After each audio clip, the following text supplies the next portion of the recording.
All right, open up your book to section 6-4.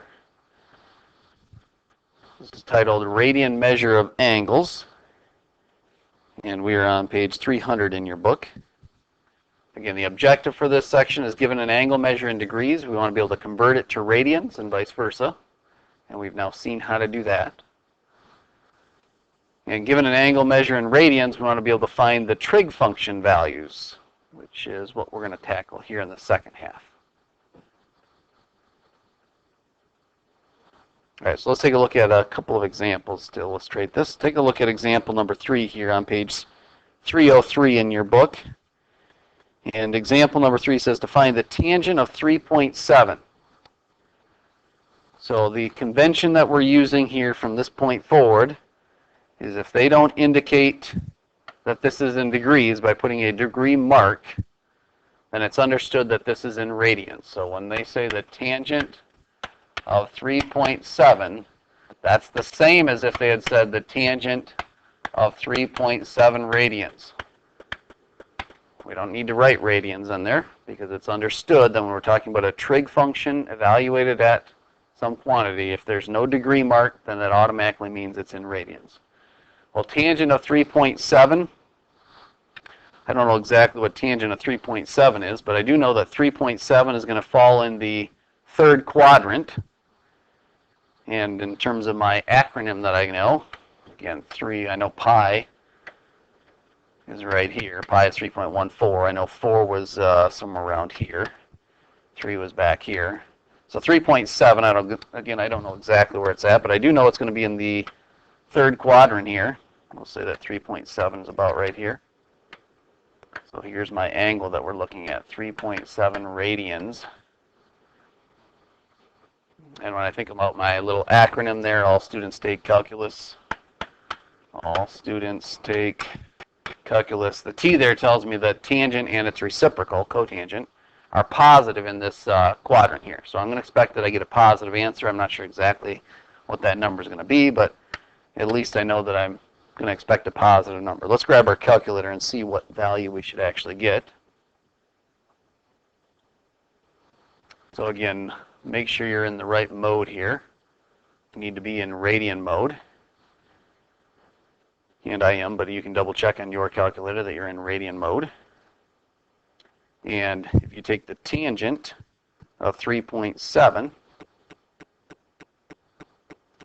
we end up with 0.647.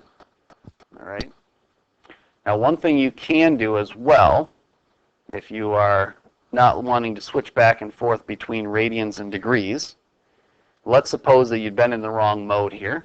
Just to illustrate another way you could calculate this, let's put ourselves in degree mode. If I take the tangent of 3.7 degrees, I'm not going to get the same thing as the tangent of 3.7 radians. You could try that out and verify it. But what you can do is you can tell it that that angle you've typed in there is supposed to be measured in radians, even though the mode I'm currently in is degree mode. And you do that under your angle menu, second, and then your apps button will bring up your angle menu. Notice that you have a degree mark in there. You can do the same thing if you're in radian mode, but you want to force the angle to be in degrees, but I don't want to have to switch back and forth between modes. The little r that you see here is for radians.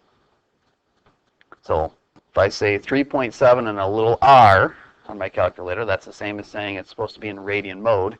And if I evaluate that, I get the same answer. And I guess just to verify that the tangent of 3.7 degrees is not the same thing, you can see you get a different number. Okay, so that's another option that you've got there if you want to use that little radian mark there to do it. I'm going to grab a picture of this.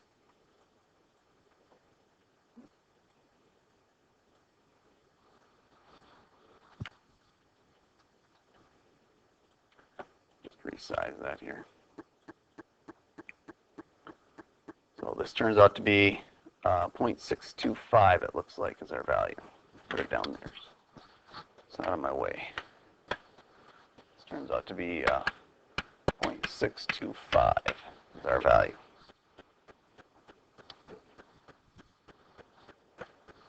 All right, look at example 4, same page. Find the radian measure and the degree measure of the angle whose sine is 0.3. All right, so let's do radian first, I guess. All right, so the radian measure, I'm going to do this in terms of x here. We'll say sine of x is equal to 0.3. They want us to find the radian measure of an angle x whose sine is 0.3. So sine of x equals 0.3 is basically what they've described for us vertically or verbally there. So we can solve for x. X is equal to the sine inverse of 0.3. And if I take the sine inverse of 0.3, let's grab our calculator and do that.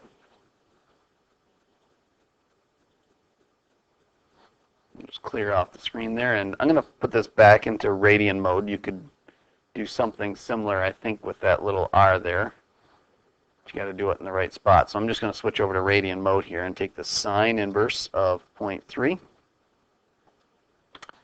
And we get 0.304. Just resize this here. There we go. And I'll just paste that in down below here. We're going to kind of do these side by side here. So we get, this is 0.304. Actually, maybe I'll just put this over on the side here.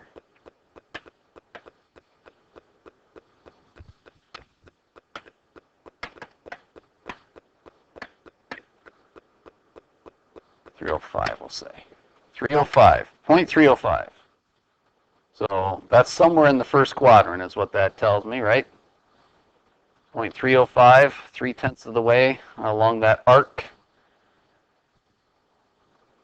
So I'm not sure exactly where that falls there, but a radian of 1 is pretty close to 60 degrees. So 3/10 of that, a third of the way along there, sounds like that's probably close to 20 degrees. That's kind of what I'd expect to see here, I guess, if we do this in degrees, which is the next part of the question. Do the same thing in degrees.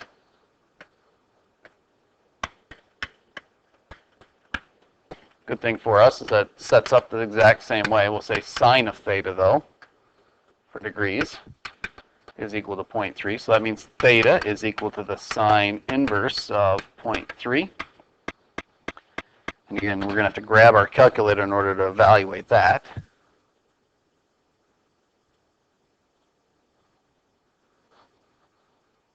Switch over from radian mode over to degree mode is the first thing we need to do. Oops.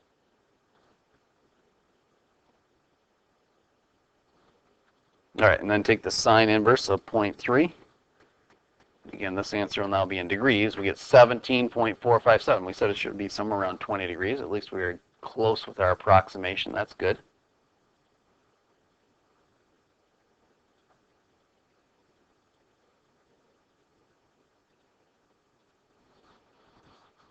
And we'll just write in what we ended up with here. We got 17.458 degrees.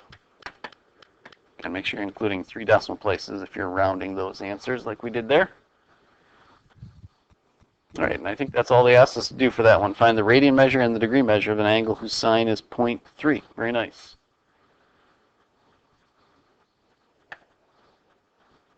All right. We talked about 2 special triangles in the previous chapter. Those were the 30, 60, 90 triangle.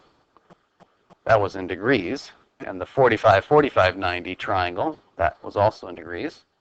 Now that we've learned how to convert over to radians and learned what a radian measure is and the equivalency between the two, we should realize that we have the same 2 triangles then in radian measure, except instead of being a 30, 60, 90, that would be a pi over 6, pi over 3, pi over 2 triangle. And instead of the 45, 45, 90, it's a pi over 4, pi over 4, pi over 2 triangle. So the pi over 6 is your 30 degrees, so that's the side opposite the smallest side there, pi over 6, which is 1. This is kind of nice here to help you remember it because you end up with pi over 3 and the 3 there. The side opposite involves the root 3. That might help you remember that when you're dealing with this in radians. And the hypotenuse is 1. Again, notice you use the numbers 1, 2, and 3 to make up this triangle. And if you compare it with the other triangle there, you'll notice that the 2's show up on the hypotenuse. In both cases, one's 2 and one's root 2, but the 2's show up on the hypotenuse. And again, the smallest leg is 1 in both cases, but over there on the right, of course, it's an isosceles right triangle, so therefore both legs are the same length, so they're both 1. So there's our two triangles there. The pi over 6, pi over 3, pi over 2 triangle, and the pi over 4, pi over 4, pi over 2 triangle. It doesn't quite roll off the tongue as nice as the 30, 60, 90, and 45, 45, 90, but nonetheless, those are our two triangles that we have here. And I should be getting more and more comfortable, that's the point of this section, getting more and more comfortable staying in radians if they give me a problem that's in radians, or staying in degrees if they give me a problem that's in degrees. That we probably don't have as much a problem with. It's staying in radians if you're given a problem in radians. So let's take a look at an example. In fact, we're going to do a few more examples to illustrate this. Example 5 here says, find the exact value of the secant of pi over 6. Secant of pi over 6 is what we're trying to evaluate. Secant of pi over 6. Now I know secant is the reciprocal of cosine, and cosine I know is u over r.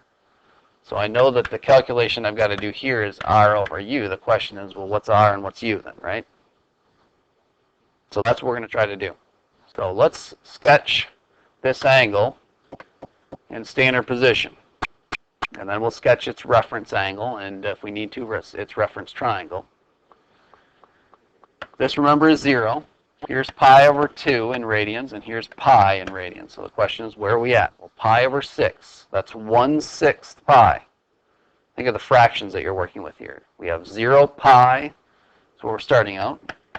And pi over 2 is the same as 1/2 pi.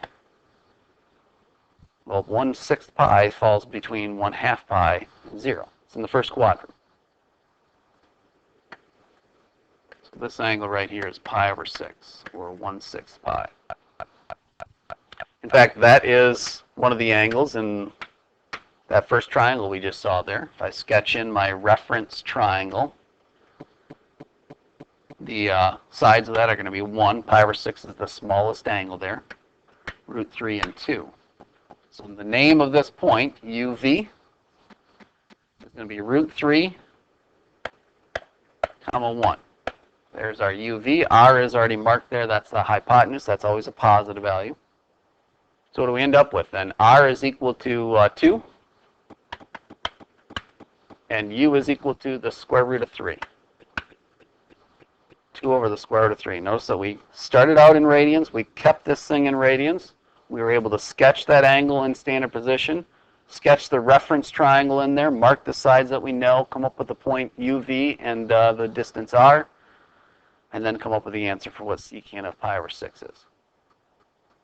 It's the same thing you should be able to do. Let's do a couple more of these. You've been doing these problems here in degrees. We're now just switching the units. Let's try, I have an example written down. Let's try the tangent of 5 pi over 6.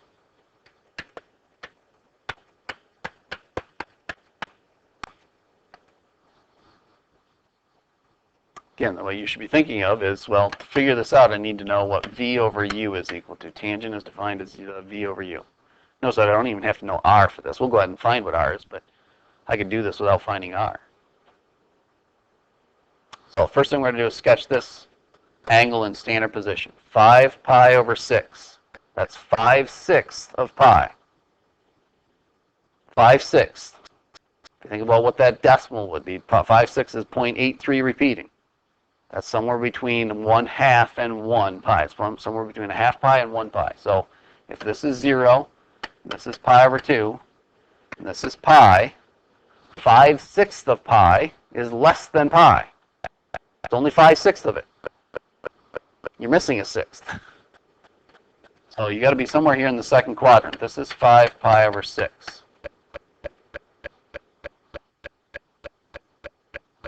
And again, if it helps you to sketch the reference angle, and in particular the reference triangle, then go ahead and do so. But in particular, I want to come up with this point UV up here. and then also know what r is equal to. Actually, I don't need it for this one, but we're going to find it. So the reference angle right here is pi over 6, right? Pi minus 5 pi over 6 would give you 1/6 pi, or pi over 6. That's the same triangle we just had a second ago. So this is 1, this is root 3, and this is 2.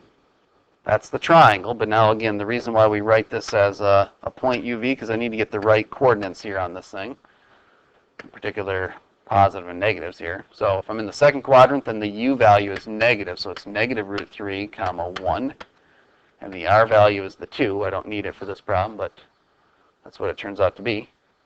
So what's this end up giving us? Well, V is equal to 1, U is a negative root 3. There we go. Tangent of 5 pi over 6 is a negative 1 over root 3, or 1 over a negative root 3. All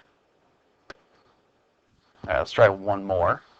Obviously, I could ask you for all 6 trig functions evaluated at 5 pi over 6 now, since you know U, V, and R, but I'm just picking one predefined. Let's do the cosecant of 3 pi over 2. Cosecant of 3 pi over 2. And again, what you should be thinking of is, well, cosecant's the reciprocal of sine. Sine I know is V over R, so that means this is R over V. Let's sketch it. 3 pi over 2. Here's 0 pi. Here's a half pi, or pi over 2. Here's pi. Here's 1.5 pi, or that's 3 pi over 2. That's what they gave us there. So if I were to sketch this angle here then, talking about this angle right here, 3 pi over 2. Notice since the point, or the terminal side falls on one of the axes there, I can't actually sketch a reference triangle, but I can still mark a point and name it. In fact, let me do that in a different color here.